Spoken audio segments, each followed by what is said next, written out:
Hello दोस्तों, आपका स्वागत है हमारे यूट्यूब चैनल में। आज आपके लिए लाए आरआरबी एएलपी में पूछे गए प्रश्नों का सटीक विश्लेषण। तो चलिए स्टार्ट करते हैं। पहला प्रश्न है, किसी चालक तार के प्रतिरोध आर का सही सूत्र क्या है। तो किसी चालक तार के प्रतिरोध आर का सही सूत्र क्या है, तो इसमें जो है ऑप्शन दिया गया है। इसमें जो है चार विकल्प है। आर बराबर जो है रो इंटू जो है ए बाय एल, दूसरा है आर बराबर जो है रो इंटू एल बाय ए, इसमें जो है दिया गया है। तीसरा जो है इसमें आर बराबर वी बाय पी है, और चौथा जो है आर बराबर रो इंटू एल इंटू जो है ए दिया गया है। तो इसमें चार ऑप्शन जो है दिया गया है। तो प्रतिरोध का जो है सही सूत्र क्या होता है, तो आर बराबर होता है रो इंटू जो है एल बाय ए जो है इसका सही सूत्र होता है। यानी ऑप्शन बी में जो है आर बराबर रो इंटू एल बाय ए जो है यह दिया गया है। तो इस क्वेश्चन का जो है राइट आंसर ऑप्शन बी हो जाएगा। नेक्स्ट इसमें है, किसी तार का प्रतिरोध आर जो है मुख्य रूप से तीन कारकों पर निर्भर करता है, जिसे इस सूत्र द्वारा जो है दर्शाया जाता है। आर बराबर रो इंटू एल बाय ए जो है इस जो है प्रतिरोध का जो है राइट फॉर्मूला होता है, जिसमें जो है वेयर जहाँ मतलब जो है आर क्या होता है, तो आर जो है रेसिस्टेंस है, तार का प्रतिरोध है, जिसे जो है ओम से मापा जाता है। ओम में मापा जाता है तार का प्रतिरोध। नेक्स्ट आता है इसमें रो, यानी इसको जो है रो बोला जाता है, जिसको कि रेसिस्टिविटी भी बोला जाता है।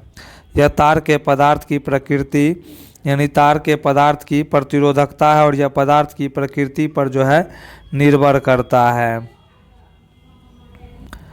नेक्स्ट इसमें है लेंथ। एल जो है क्या होता है, तो एल जो है लेंथ होता है, और यह जो है तार की लंबाई को डिनोट करता है। प्रतिरोध लंबाई के समानुपाती, यानी आर जो है डायरेक्टली प्रोपोर्शनल टू एल होता है। नेक्स्ट आता है इसमें एरिया, यानी इसको ए से डिनोट करते हैं, एरिया ऑफ क्रॉस सेक्शन। तार का अनुप्रस्थ काट का क्षेत्रफल जो है मोटाई, प्रतिरोध क्षेत्रफल के व्युत्क्रमानुपाती आर जो है inversely proportional to cross section area का जो है यह होता है। नेक्स्ट क्वेश्चन है, जब किसी पदार्थ को उसके क्वथनांक यानी बॉइलिंग पॉइंट तक जो है गर्म किया जाता है, तो बॉइलिंग पॉइंट तक जो है गर्म किया जाता है, तो उसके कणों के साथ क्या होता है। तो जब किसी पदार्थ को उसके क्वथनांक तक गर्म किया जाता है, तो ऑप्शन है इसमें कणों की औसत गतिज ऊर्जा जो है बढ़ती रहती है। नेक्स्ट आता है इसमें कणों की जो है औसत गतिज ऊर्जा स्थिर रहती है, जबकि वे आकर्षण बल को तोड़ते हैं। नेक्स्ट है, कण एक दूसरे के करीब आने लगते हैं और सघन हो जाते हैं। नेक्स्ट है, कण अपनी जगह पर कंपन करना बंद कर देते हैं। तो इस क्वेश्चन का जो है राइट आंसर होगा, जब कोई पदार्थ अपने क्वथनांक यानी बॉइलिंग पॉइंट पर पहुंच जाता है, तो उसे दी जाने वाली अतिरिक्त ऊष्मा तापमान नहीं बढ़ाती। इसके पीछे का मुख्य कारण निम्नलिखित है। गुप्त ऊष्मा, लेटेंट हीट। क्वथनांक पर दी गई ऊष्मा को वाष्पीकरण की गुप्त ऊष्मा कहा जाता है। यह ऊष्मा कणों के बीच के आकर्षण बल यानी इंटरमॉलिक्यूलर फोर्स को तोड़ने में खर्च होती है, ताकि द्रव गैस में बदल सके। नेक्स्ट आता है स्थिर तापमान, यानी कांस्टेंट टेम्परेचर। चूँकि दी गई ऊर्जा का उपयोग केवल अवस्था परिवर्तन यानी फेज चेंज के लिए होता है, इसलिए कणों की गतिज ऊर्जा यानी काइनेटिक एनर्जी नहीं बढ़ती है, और तापमान जो है स्थिर रहता है। नेक्स्ट इसमें आता है अवस्था परिवर्तन यानी फेज चेंज। इस बिंदु पर कण इतनी पर्याप्त ऊर्जा प्राप्त कर लेते हैं कि वे द्रव की सतह छोड़कर पूरी तरह स्वतंत्र गैस के रूप में जो है हो जाता है। नेक्स्ट है महत्वपूर्ण पॉइंट, जब तक पूरा द्रव गैस में नहीं बदल जाता, तब तक मिश्रण का तापमान उसके क्वथनांक पर ही स्थिर रहता है। नेक्स्ट क्वेश्चन है, विभिन्न दूरियों पर स्थित वस्तुओं को स्पष्ट रूप से देखने के लिए मानव आँख की अपनी लेंस की फोकल लंबाई को समायोजित करने की क्षमता जो है क्या कहलाती है। तो क्षमता पूछ रहा है, तो ऑप्शन है निकट दृष्टिता यानी मायोपिया, दूरदृष्टिता यानी हाइपरमेट्रोपिया, समंजन क्षमता यानी पावर ऑफ एकोमोडेशन, और दृष्टि वैषम्य यानी एस्टिग्मेटिज्म। इसमें जो है चार ऑप्शन जो है दिया गया है। तो इस क्वेश्चन का राइट आंसर होगा मानव आँख का लेंस लचीला होता है और इसकी वक्रता जो है यानी कर्वेचर को पक्षमाभी पेशियों यानी सिलियरी मसल्स द्वारा जो है बदला जा सकता है। इसमें जो है निकट की वस्तुओं के लिए जब हम पास की वस्तु देखते हैं तो पक्षमाभी पेशियां सिकुड़ जाती हैं, जिससे लेंस मोटा हो जाता है और उसकी फोकल लंबाई कम हो जाती है। नेक्स्ट आता है इसमें दूर की वस्तुओं के लिए। तो दूर की वस्तुओं के लिए जब हम दूर की वस्तु देखते हैं तो पक्षमाभी पेशियां शिथिल यानी रिलैक्स हो जाती है, जिससे जो है लेंस पतला हो जाता है और उसकी फोकल लंबाई जो है बढ़ जाती है। नेक्स्ट है इसमें लिमिट यानी सीमा। एक स्वस्थ मानव आँख के लिए स्पष्ट दृष्टि की न्यूनतम दूरी 25 सेंटीमीटर होती है। इससे कम दूरी पर आँख अपनी फोकल लंबाई को और अधिक कम नहीं कर पाती, जिससे वस्तु धुंधली दिखने लगती है। नेक्स्ट इसमें आता है याद रखने योग्य बातें। उम्र बढ़ने के साथ साथ जो है पक्षमाभी पेशियां कमज़ोर हो जाती हैं, जिससे आँख की समंजन क्षमता कम हो जाती है। इस स्थिति को प्रेस बायोपिया जो है इसको कहा जाता है। क्या कहा जाता है? प्रेस बायोपिया जो है कहा जाता है। नेक्स्ट क्वेश्चन आता है कोशिका की केंद्रक झिल्ली यानी न्यूक्लियर मेम्ब्रेन में क्या पाया जाता है? कोशिका की केंद्रक झिल्ली ऑप्शन है छोटे छिद्र यानी स्मॉल पोर्स, रंध्र यानी स्टोमाटा, केवल लिपिड परत यानी ओनली लिपिड लेयर, कोई छिद्र नहीं होता है। इसमें 4 ऑप्शन जो है दिया गया है। तो इस क्वेश्चन का जो है राइट आंसर होगा केंद्रक झिल्ली, जिसे न्यूक्लियर एनवेलप भी कहते हैं, की संरचना और कार्य इस प्रकार है। दोहरी परत यानी डबल लेयर। केंद्रक झिल्ली 2 परतों से बनी होती है, जो केंद्रक न्यूक्लियस को कोशिका द्रव यानी कि साइटोप्लाज्म से जो है अलग करती है। नेक्स्ट इसमें है केंद्रक छिद्र न्यूक्लियर पोर्स।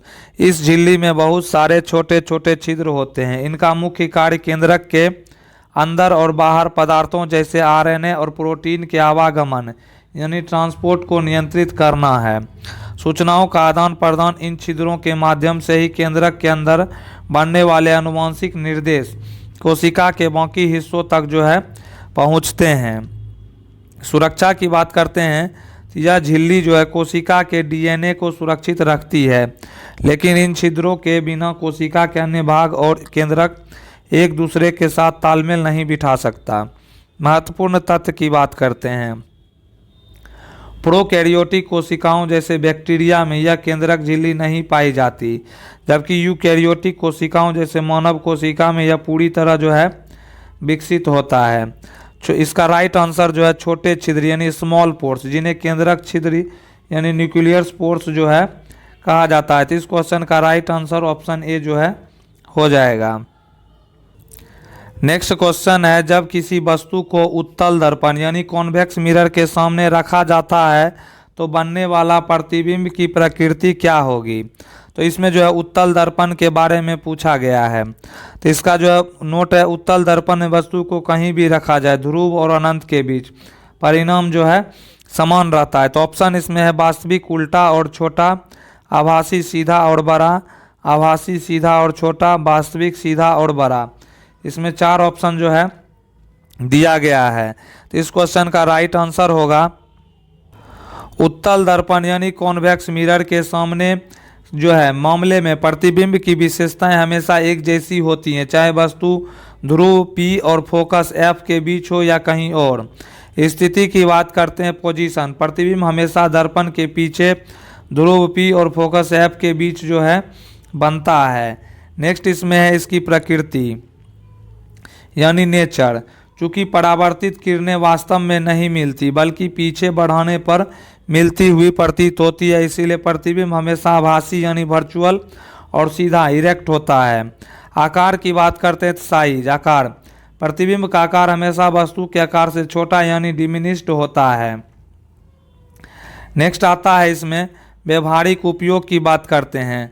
तो व्यवहारिक उपयोग में इसी गुण के कारण उत्तल दर्पण का उपयोग वाहनों के साइड मिरर यानी रियर व्यू मिरर के रूप में किया जाता है, क्योंकि यह सीधी और छोटी छवि बनाकर पीछे के बहुत बड़े क्षेत्र को देखने में जो है मदद करता है। नेक्स्ट क्वेश्चन है, निम्नलिखित में से कौन सा जैव अपघटनीय यानी बायोडिग्रेडेबल नहीं है? तो ऑप्शन है इसमें प्लास्टिक की थैली, कागज, सब्जियों के छिलके और सूती कपड़ा यानी कॉटन क्लॉथ। इसमें 4 ऑप्शन जो है दिया गया है। तो इस क्वेश्चन का राइट आंसर जो जैव अपघटनीय पूछ रहा है नहीं है, तो इसमें जो है प्लास्टिक की थैली जो है यह जैव अपघटनीय नहीं है, यह जो है अजैव अपघटनीय है। क्या है? अजैव अपघटनीय है, यह जो है नॉन बायोडिग्रेडेबल पदार्थ के अंतर्गत आता है। कागज जो है बायोडिग्रेडेबल है, सब्जियों के छिलके बायोडिग्रेडेबल है, कॉटन क्लॉथ जो है बायोडिग्रेडेबल है। तो इस क्वेश्चन का राइट आंसर ऑप्शन ए जो है हो जाएगा। नेक्स्ट क्वेश्चन है, रदरफोर्ड के स्वर्ण पन्नी यानी गोल्ड फॉइल प्रयोग में जब कुछ अल्फा कण वापस मुड़ गए यानी 180 डिग्री पर विक्षेपित हुए तो इस अवलोकन का मुख्य निष्कर्ष क्या था? तो इसमें जो है 4 ऑप्शन जो है इसका दिया गया है। इसमें जो है 4 ऑप्शन है, परमाणु का अधिकांश भाग जो है खाली है, दूसरा है इलेक्ट्रॉन नाभिक के चारों ओर चक्कर लगाते हैं, तीसरा है परमाणु का सारा धनावेश और द्रव्यमान एक बहुत छोटे स्थान में केंद्रित है। नेक्स्ट आता है इसमें परमाणु जो है एक ठोस धनावेशित गोला है। इसमें 4 ऑप्शन जो है इसका जो है दिया गया है। तो इस क्वेश्चन का जो है राइट आंसर होगा रदरफोर्ड जो है जब सोने की पतली पन्नी पर धनावेशित अल्फा कणों की बौछार की तो उन्होंने 3 मुख्य बातें देखी जिनसे अलग अलग निष्कर्ष निकला है। पहला बात जो है अधिकांश कण सीधे निकल गए, इससे पता चला कि परमाणु का अधिकांश भाग जो है खाली है।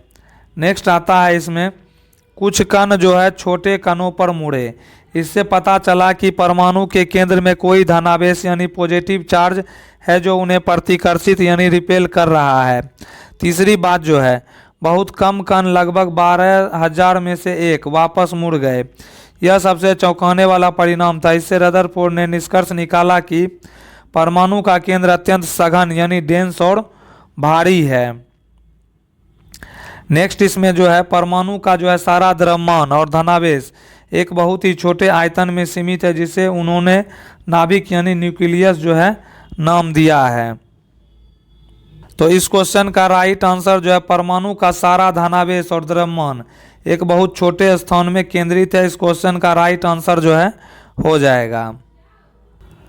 नेक्स्ट क्वेश्चन है, भारत में मुख्य रूप से उच्च दूध उत्पादन के लिए किस स्वदेशी गाय की नस्ल का उपयोग किया जाता है? स्वदेशी गाय के नस्ल का ऑप्शन है साहिवाल, अमृत महल, खिलाड़ी और नागौरी। इसमें जो है 4 ऑप्शन जो है दिया गया है। तो इस क्वेश्चन का राइट आंसर होगा